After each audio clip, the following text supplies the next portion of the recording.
जो NAB की और एजेंसियों की जो इस वक्त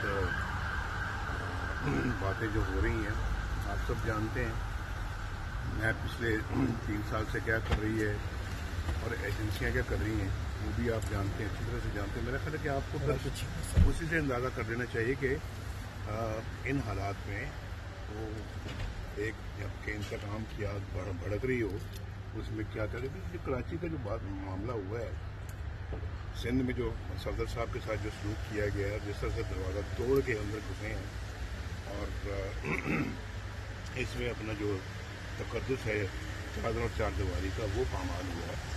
वो क्या था, सब कुछ क्या था, एक गुस्सा और इंतकाम।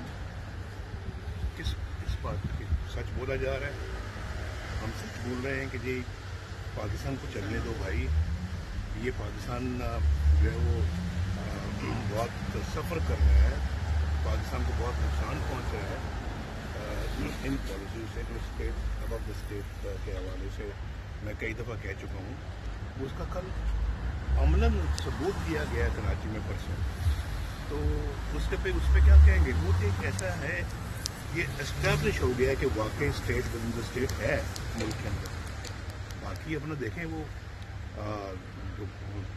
जो उन्होंने प्रोटेस्ट किया सिंध की पुलिस ने, वो जिम्मेदार लोग हैं, वो पुलिस ऑफिशियल जितने भी हैं वो जिम्मेदार लोग हैं। IG सबसे ज़्यादा जिम्मेदार आदमी है कि 21 या 22 ग्रेड का वो बंदा होता है, तो कोई गैर जिम्मेदार लोग तो नहीं है, वो पाकिस्तान के मुहब्बत वतन लोग हैं।